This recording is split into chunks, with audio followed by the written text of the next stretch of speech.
Bueno, esta mañana, si puede abrir sus Biblias en Segunda de Pedro, vamos a ver algunos versos del capítulo 1 de la segunda carta del apóstol Pedro. Pero vamos a estar estudiando en las próximas semanas esta carta del apóstol Pedro. Y el tema que vamos a estar viendo es creciendo en el conocimiento de Cristo. Entonces todos nosotros fuimos llamados a crecer en el conocimiento del Señor Jesucristo. Y es frustrante, imagínense qué frustrante es cuando una persona no puede estar sana, por ejemplo. Hay una historia que estuve viendo para poder ilustrar lo que es el tema del día de hoy, que es la palabra más segura. Y estuve viendo algunas ilustraciones y buscando, ya ve que ahora tenemos, gracias a Dios, tenemos el internet, que bueno, puede ser un arma de doble filo, pero si lo utilizamos para la gloria de Dios, puede traer una gran bendición. Y estuve viendo, hay una mujer que se llama Laura Smith, y Laura Smith nació en el estado de Michigan, y cuando nació su infancia corría normal hasta que un día comenzó a tener muchos mareos y se sentía mal, no podía, y la llevaron a los médicos y los médicos no podían diagnosticar por qué ella constantemente se mareaba y se caía. Y entonces ella creció y bueno, estos mareos no le daban siempre, pero le daban constantemente. Y llegó un momento en que cuando ella entró a la adolescencia, esta condición se agravó. Cada vez era peor. Entonces, no encontraban por qué ella de pronto se empezaba a marear y se caía. Cuando llegó a los 18 años, decidió salir de Michigan e irse a California. Entonces se fue a California y cuando llegó a California, todo empeoró. Entonces se daba cuenta que no podía hacer nada. Llegaba el momento en que iba manejando y se desmayaba. Manejando. Entonces iba al médico y los médicos simplemente le decían, no, le dolía la cabeza, unas migrañas tremendas y no podía hacer, y los médicos no sabían por qué ella de pronto perdía el conocimiento y se caía. Y se imagina qué frustrante es que usted no puede vivir una vida normal porque constantemente está visitando el piso. Constantemente está visitando el piso. Entonces se frustró después de 3 meses de estar después de un año de estar en California, dijo, me regreso a mi casa, no puedo vivir sola, tengo que estar con alguien que me esté cuidando. Regresó a su casa en Michigan y ahí estuvo en Michigan por algún tiempo y se dio cuenta que ya se sentía mejor. Entonces, como ya se sentía mejor, dijo, ok, yo creo que ya puedo vivir sola, y dijo, ahora me voy a ir a Florida.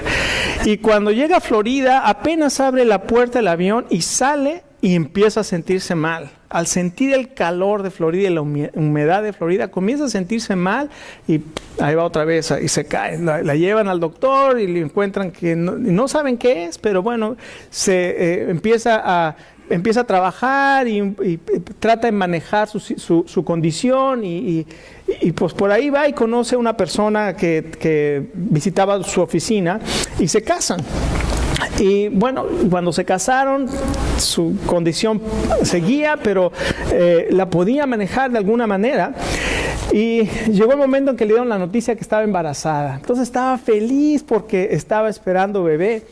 Y como a los 6 o 7 meses, de pronto empieza con unos calambres tremendos en el vientre y va al doctor. Y el doctor le da la noticia y le dijo, lo siento mucho, usted es muy joven, su esposo también es muy joven, así es que yo creo que pueden volver a intentar. El bebé había muerto y le dijo, ¿pero por qué? Si me está diciendo que es una persona sana. Y dice, bueno, algunas veces los bebés no reciben suficiente sangre y mueren. Y puede ser el caso que su bebé no estaba recibiendo suficiente flujo de sangre y por eso murió. Entonces estaba completamente devastada y triste por la situación. Y un día caminando con su esposo iban subiendo las escaleras de su casa y de pronto el esposo que le iba tomado de la mano sintió algo muy extraño y le dijo, oye, tu pulso sanguíneo está muy alto. Y dice, ¿qué tú no lo tienes así? Y le dijo, a ver, déjame tocarte. Y le puso la mano para contar cuánto era su pulso sanguíneo. Y resulta que no lo podía ni contar de tan rápido que estaba. Entonces dijo, algo está mal contigo. Vámonos al hospital. Se fueron al hospital y encontraron. Y cuando llegaron al hospital ya el pulso estaba normal. Entonces empezaron a investigar por qué el pulso estaba así, pero como no le supieron dar respuesta, pues se sintió otra vez desanimada, frustrada, y nadie le podía dar respuesta de por qué estaba en esa condición. Finalmente, para no hacer este cuento más largo, resulta que un día, después de haber perdido al bebé, tuvo 2 hijos más que gracias a Dios se nacieron bien. Pero ya otra vez estaba discapacitada. Un día estaba cortando carne en su cocina y volteó y se sintió mareada y fue con todo y cuchillo de carne, imagínense. Y cuando llega el esposo, encuentra al bebé uno de los bebés sentado en la sillita y la esposa tirada ahí junto con el cuchillo. Pues se dio una espantada tremenda de que ¡ah! Y bueno, resulta que solamente se había desmayado. Pero entonces eso hizo que volvieran a visitar al doctor y ya no querían saber más de médico. Y ya cuando habían decidido no ver más al médico, sino a ver qué iban a hacer con su condición, alguien les dijo que por qué no iban a la Universidad de Vanderbilt en Tennessee, y que ahí había un especialista que tal vez les podía decir cuál era su problema. Y cuando van, le empiezan a hacer unas pruebas, la ponen en una mesa y empiezan a mover la mesa, y se dieron cuenta que tenía una condición que se llama intolerancia ortostática. ¿Qué quiere decir eso? Que su pulso sanguíneo a veces no podía mantener la normalidad cuando había un movimiento en ella. O sea, si nosotros nos movemos, nuestro corazón sabe cuánto tiene que pulsar, o sea, cuántas pulsaciones por minuto tiene que dar. Pero cuando nos movemos, dependiendo, si vamos subiendo las escaleras, nuestro pulso sanguíneo comienza a ser más rápido. Cuando estamos en reposo, comienza a ser más despacio. Cuando hacemos movimientos bruscos, nuestro cuerpo tiene que adaptarse y todo tiene que ser... Dios nos creó una máquina maravillosa, pero algo sucedía en su cuerpo que su pulso sanguíneo no se podía adaptar, y entonces la sangre no llegaba al cerebro y ella se caía. ¿Sabe que la palabra de Dios nos dice aquí en la primera carta de Pedro, en el capítulo 1 y el verso 2, segunda carta de Pedro, capítulo 1 y verso 10, que podemos ser guardados de una caída? Haciendo estas cosas, dice el apóstol Pedro, podemos ser guardados de una caída, porque es frustrante cuando nosotros queremos caminar como cristianos y constantemente nos estamos cayendo y nos estamos cayendo y nos estamos cayendo y no podemos avanzar y no podemos crecer como cristianos. Esta mañana estábamos estudiando en Romanos capítulo 7 esa tremenda ley que dice la palabra de Dios que encontramos en nuestro cuerpo, que queremos hacer el bien, pero encontramos esta ley en nosotros, que el pecado esté en nosotros. Y dice Pablo, y les dice a los jóvenes, repitan conmigo, miserable de mí. ¿Cuántos de nosotros no somos miserables porque queremos vivir una vida cristiana y no hemos podido tener una vida cristiana victoriosa? Y podemos decir como el apóstol Pablo ahí en Romanos capítulo 7, miserable de mí, ¿quién me librará de este cuerpo de muerte? Pero ahí mismo también el apóstol Pablo da la respuesta y dice, mas gracias sean dadas a Dios, el cual nos da la victoria y nos libra.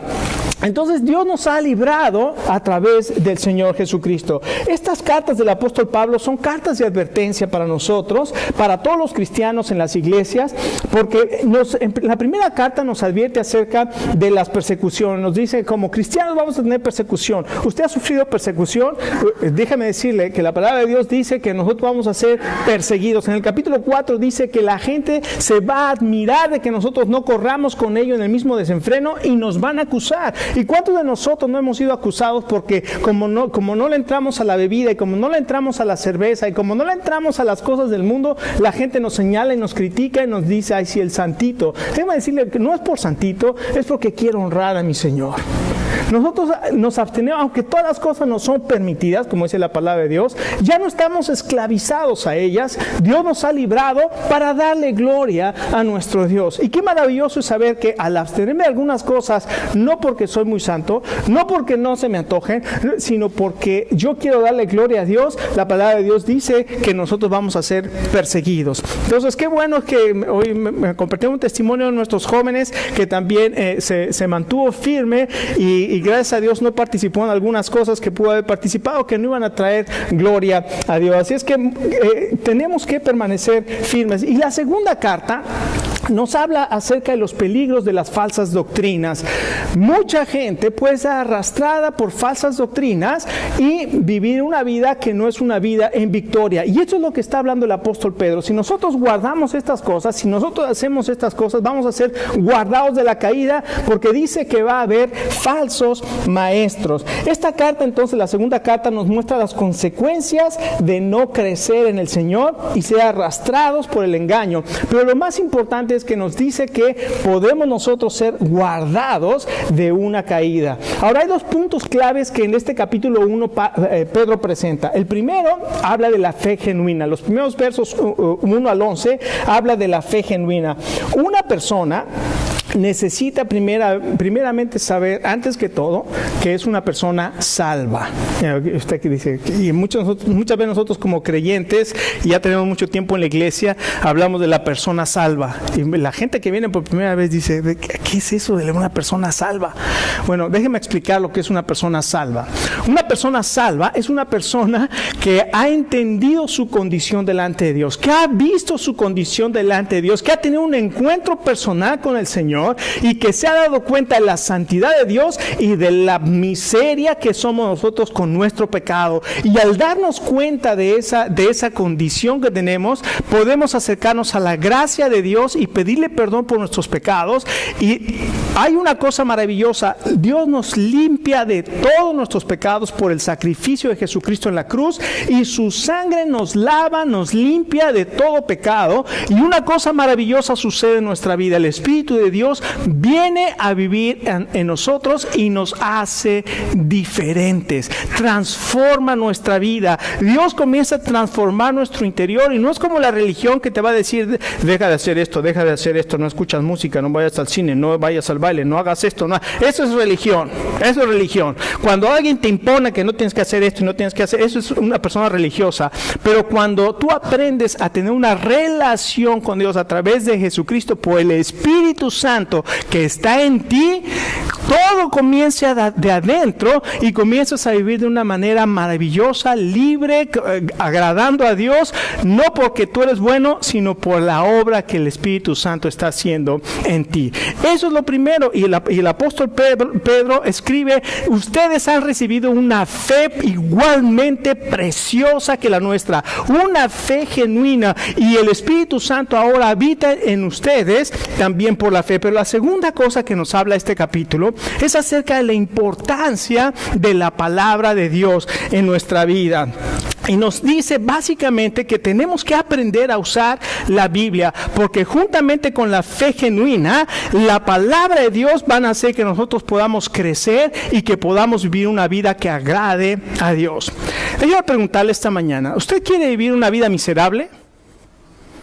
¿Usted quiere vivir una vida de lucha constante y caídas constantes y frustración? Yo creo que no. Usted quiere vivir una vida de victoria, una vida de paz, una vida que agrade a Dios y una vida que usted está gozoso. La vida cristiana no es una vida de estar toda la vida enojado, ¿verdad? La vida cristiana es una vida de gozo y paz. Es lo que la palabra de Dios dice. Él nos ha traído gozo. Y cuando aprendemos a vivir de esta manera la vida cristiana, es una maravilla. No quiere decir que no vamos a tener problemas, no quiere decir que no vamos a tener pruebas. Vamos a tener problemas, vamos a tener pruebas, pero en todas ellas, dice el apóstol, de todas ellas nos ha librado el Señor y nos seguirá librando. Fíjese lo que dice los primeros versos aquí, o los versos 12 al 15 de segunda de Pedro. Dice así los primeros versos 12 al 15, dice: por eso siempre les recordaré estas cosas, por más que las sepan y estén afianzados en la verdad que ahora tienen. Además, considero que tengo la obligación de refrescarles la memoria mientras que viva en esta habitación pasajera que es mi cuerpo, porque sé que dentro de poco tendré que abandonarlo, según me ha manifestado nuestro Señor Jesucristo. También me esforzaré con empeño para que aún después de mi partida ustedes puedan recordar estas cosas todo el tiempo. Cuando nosotros leemos este pasaje, nos damos cuenta que el apóstol Pedro está a punto de morir, y él lo dice: porque yo sé que el Señor me ha manifestado que dentro de muy poco voy a tener que abandonar este cuerpo. Ahora, y comienza a hablarnos acerca dice 3 veces ahí, repite esa frase, recordarles estas cosas, traer a la memoria y recordarles estas cosas. ¿Qué quiere decir esto? Que el apóstol Pablo nos está recordando y nos está hablando de la importancia que tiene la palabra de Dios en nuestra vida para aplicarla. La palabra de Dios en nuestra vida para aplicarla. Entonces, ¿por qué la Biblia es la palabra profética más segura que vamos a ver en el verso 19? En primer lugar, porque es la verdad, es la verdad con aplicación práctica. Es aplicación práctica en nuestra vida. ¿Qué hacemos? Dice aquí el apóstol Pablo en el verso 12, que quiere que reafirmemos la verdad que hemos conocido. Pero en primer lugar, es la verdad con aplicación práctica. ¿Por qué? Porque está reafirmando la verdad que hemos conocido. Déjeme decirle, Pedro sabía perfectamente y por experiencia propia, sabía lo que significaba conocer la verdad y no aplicarla. Él sabía por experiencia propia lo que era conocer la verdad y no aplicarla. ¿Se acuerda del apóstol Pedro? ¿Quién dicen los hombres que soy? ¿Qué dijo el apóstol Pedro? Tú eres el Cristo, el Hijo del Dios viviente, bienaventurado eres, Pedro, porque esto te lo reveló mi Padre. No te lo reveló hombre alguno, te lo reveló mi Padre directamente. Pedro, esta es una revelación de Dios para ti y tú eres bienaventurado por esta revelación. Ahora voy a ir a Jerusalén y me van a matar. No, Señor, no hagas la voluntad de Dios. Pedro, por un lado me dices que yo soy el Cristo, el Hijo del Dios viviente, y por otro lado tú quieres poner tu plan que es mejor que el mío o que el plan de Dios. Pero no estás aplicando la verdad práctica, el conocimiento que tienes no lo estás aplicando a tu vida práctica. Voy a ir a Jerusalén y me van a entregar a los ancianos y me van a crucificar. Y ustedes me van a abandonar. Señor, aunque ustedes todos te abandonen, ¿qué? Yo no te abandonaré. Y si es necesario, daré mi vida por ti. ¿No dijo eso Pedro? ¿Y qué le dijo el Señor? Pedro, antes de que cante el gallo me vas a negar 3 veces. ¿Y qué sucedió? Apenas lo arrestaron y todos salieron corriendo. Y Pedro dice que lo seguía de lejos.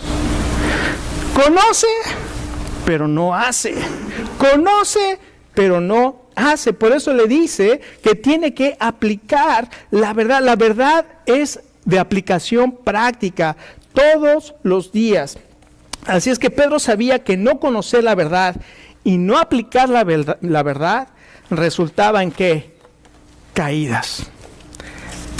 El conocer la verdad y no aplicar la verdad resultaba en caídas y en derrotas terribles. ¿Cuántas veces nosotros hemos experimentado lo mismito que Pedro? Decimos que vamos a hacer una cosa y hacemos promesas y terminamos cayendo. Déjeme decirte, esta mañana estudiamos en grupos de vida, Romanos capítulo 7 y Romanos capítulo 8. Ninguna condenación hay para los que están en Cristo Jesús, los que no andan conforme a la carne, sino conforme al Espíritu. Déjeme decirle, ¿por qué nosotros no podemos vivir vidas victoriosas? Porque no dejamos al Espíritu Santo llenarnos de su poder. He aquí recibirán poder cuando haya venido sobre ustedes el Espíritu Santo y me serán testigos. El Espíritu Santo en nuestra vida, cuando nosotros le permitimos al Espíritu Santo hacer la obra en nuestra vida, nos va a llevar de triunfo en triunfo, de victoria en victoria. El problema es que nosotros ponemos al Espíritu Santo, lo guardamos en una cajita y nosotros seguimos teniendo el control de nuestra vida. Y entonces conocemos lo que sabemos de la palabra de Dios, no lo aplicamos. Y un grave problema que tienen los cristianos, o que tenemos los cristianos actualmente, es que no sabemos cómo conectar nuestras creencias con nuestra conducta.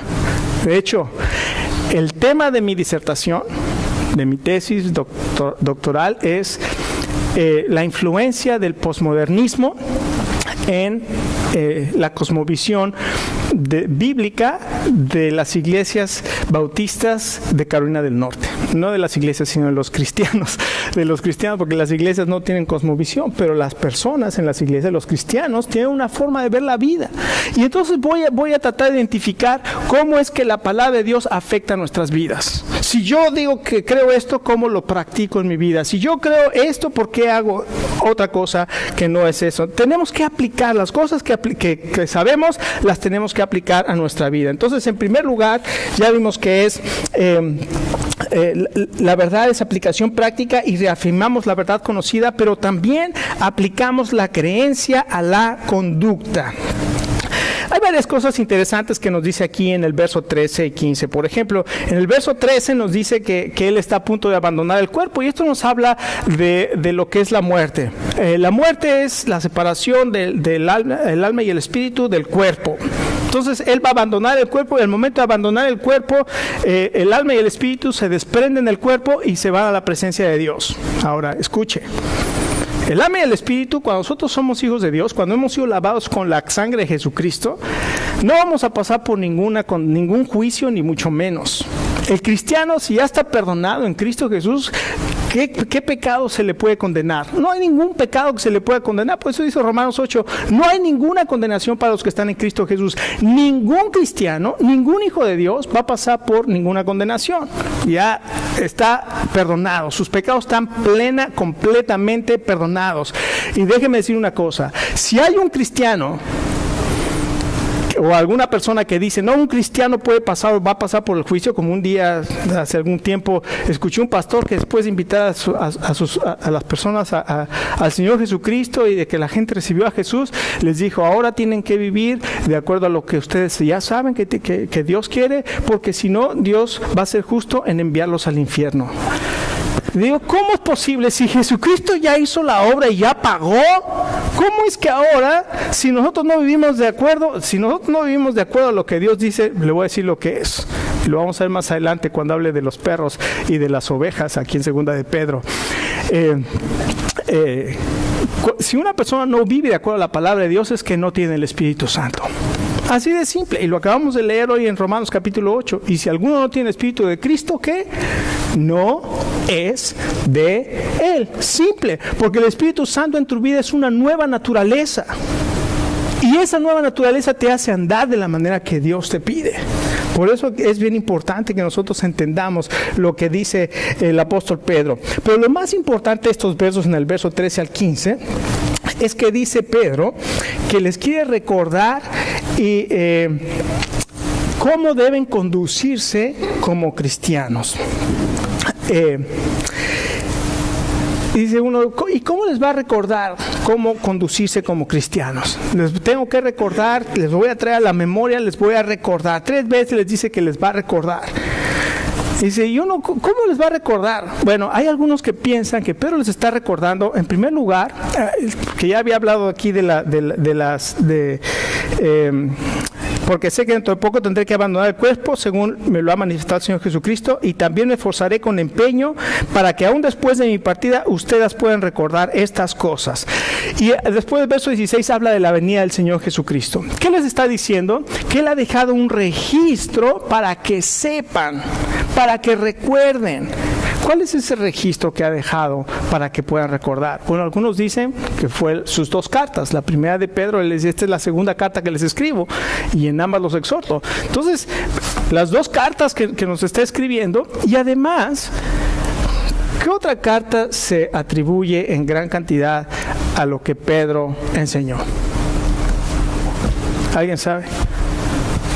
Yo sé que hay algunos que saben. El Evangelio de Marcos.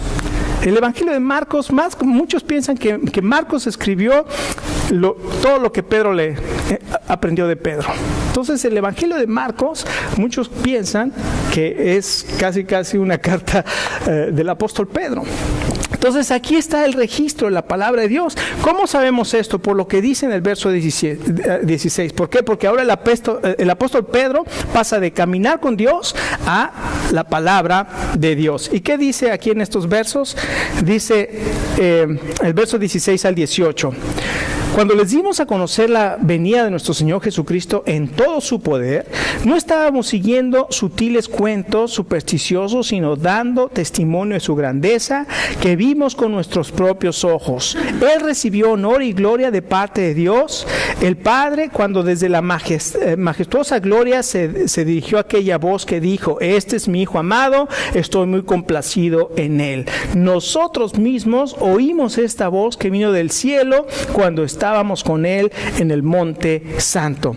Déjeme decirle una cosa: la palabra de Dios es verdad, y la palabra de Dios es más segura porque es una verdad basada en hechos históricos. Está basada en historia. Y aquí el apóstol Pedro enfatiza la importancia de la palabra de Dios para el creyente. Y dice, en primer lugar, nos habla de la integridad. Aquí dice, nosotros les dimos a conocer, cuando hablamos de la venida del Señor Jesucristo, y esta palabra parusía, la venida del Señor Jesucristo, habla de las dos venidas, o sea, la primera venida y de la segunda venida. Dice, cuando les dimos a conocer lo que el Señor Jesucristo hizo y lo que va a hacer en la segunda venida, dice, no fue según mitos, es la palabra que utiliza ahí, no fue según mitos, no fue según fábulas, no fue según historias ficticias. La historia de Jesucristo son hechos reales, son históricos. Así es que la doctrina cristiana es completamente diferente a los mitos griegos, o cosas que el apóstol aquí está hablando de aquellas cosas que se consideraban mitos. Y por eso relata lo que sucedió en el monte de la transfiguración y dice, porque nosotros mismos estábamos con él en el monte santo cuando esta persona de Jesucristo, el Señor Jesús, fue transfigurado, fue transformado y vimos su gloria. Y no solamente eso, sino que escuchamos la voz del cielo que decía: este es mi Hijo amado. Así es que la palabra de Dios está establecida sobre hechos históricos. Déjeme decirle, esto es bien importante para nosotros. Los datos geográficos, los datos arqueológicos, los datos antropológicos dan testimonio de la integridad de la palabra de Dios. No es como el libro del Mormón, escuche, porque ahí están los mormones, ¿verdad? Que vienen, estamos hablando de falsos maestros. El libro del Mormón, y te van a decir ahí que los nefitas. ¿Quiénes son los nefitas? Cuando la Biblia habla de los filisteos, arqueológicamente hay un lugar donde vivían los filisteos, ahí está Asdod, ahí está Gat, ahí están todas esas ciudades, y uno busca en la historia y en la arqueología y encuentra la ciudad de Asdod, encuentra las ruinas de Gat, encuentra esos lugares, encuentra la cultura de los filisteos, encuentra todas estas cosas. Pero cuando el libro de Mormón habla de los nefitas, ¿quiénes son los nefitas? ¿Dónde habitaban los nefitas? En algún lugar, no se sabe dónde, y no se tiene ningún registro de ningún lugar geográfico o histórico o arqueológico que digan los mormones en el libro del Mormón. Esa es la gran diferencia. También no solamente es la integridad de la palabra, sino también es la instrucción que da la palabra. Pedro dice que les ha instruido acerca de la venida del Señor Jesús. Pero también dice que les ha instruido acerca del poder de Jesucristo. Pedro había visto el cambio de vida de muchas personas, 3,000 personas en un día, en un sermón. Imagínense lo que experimentó él. El que huyó de aquella mujer, de aquella sierva, esa sirvienta que fue y le dijo: tú andabas con ellos. Y ¡ay! Se espantó. Él experimentó ese temor que tuvo esa noche que fue arrestado. Él experimentó el arrepentimiento amargo de haber negado al Señor Jesucristo, pero él también experimentó el poder transformador del Espíritu Santo en su vida, el día de Pentecostés. Y ese día, Pedro, habiendo experimentado su debilidad, habiendo experimentado el arrepentimiento y habiendo experimentado el poder de Dios en su vida a través del Espíritu Santo, se paró el día de Pentecostés y en un sermón 3,000 personas aceptaron al Señor Jesucristo. Déjeme decirle, es poder tremendo. El Espíritu Santo en nuestra vida es un poder tremendo para cada uno de nosotros. Además, no solamente experimentó ese poder, Pedro y Juan vieron lo que sucedió en el monte de la transfiguración. Y inclusive escucharon la voz de Dios. Pero escuche, esto es algo impresionante y me impacta. Porque dice algo tremendo aquí el verso 19. Dice, esto ha venido a confirmar la palabra de los profetas, a la cuales ustedes bien hacen bien en prestar atención como a una lámpara que brilla en lugar oscuro hasta que día despunte y salga el lucero de la mañana en sus corazones. Ahora déjeme decirle lo que está diciendo el apóstol Pedro. Lo que está diciendo el apóstol Pedro es esto.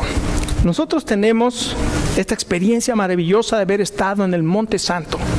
Vimos al Señor Jesús transfigurarse, vimos su gloria, vimos la gloria de Dios en el Señor Jesucristo. No solamente eso, escuchamos la voz de Dios que habló y dijo, este es mi Hijo amado. Pero el apóstol Pedro dice algo tremendo.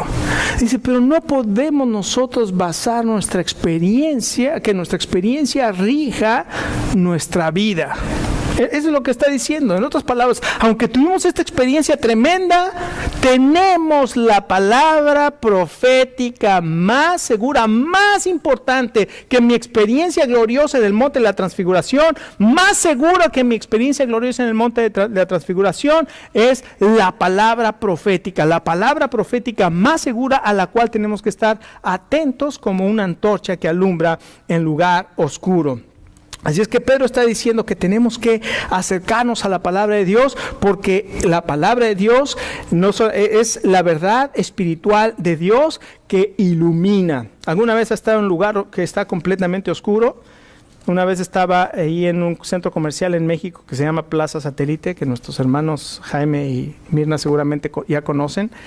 Y ahí estábamos en el área de comida y pasé al baño que está ahí metido. El área de comida ya sabe que está en el centro. Bueno, ahí en ese centro comercial está en el centro de la plaza comercial del mall.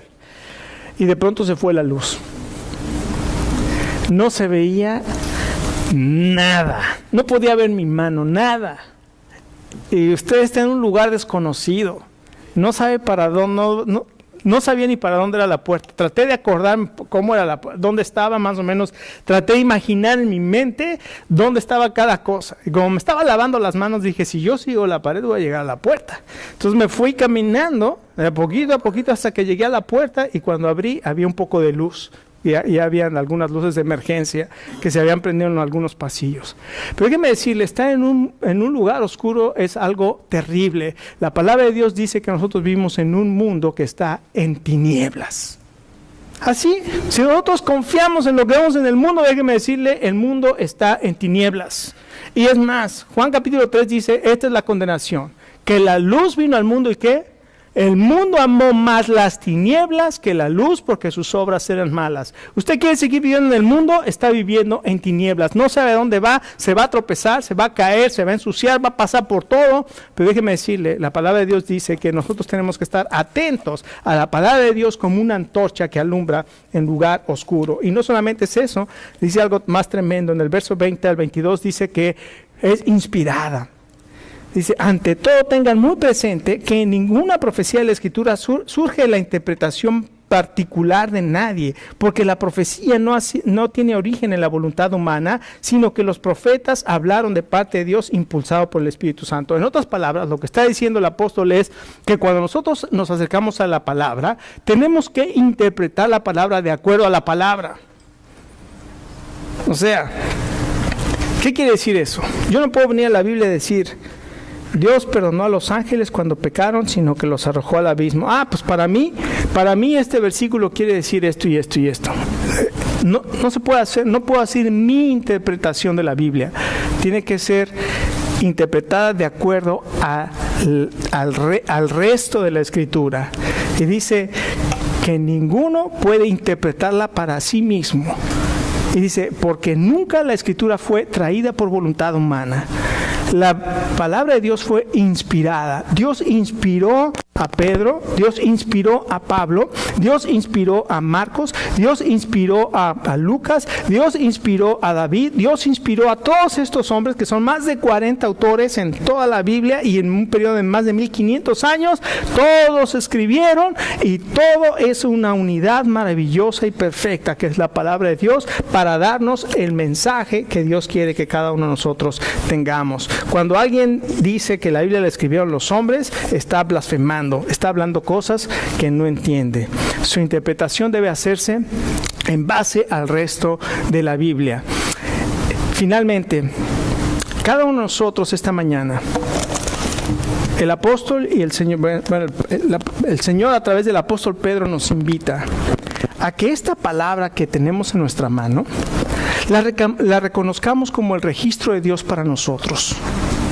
Es bien importante, es importantísimo que cada uno de nosotros la leamos, la meditemos, la memoricemos, pero lo más importante, la apliquemos a nuestra vida.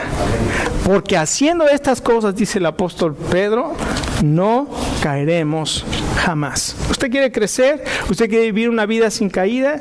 Aquí está el secreto.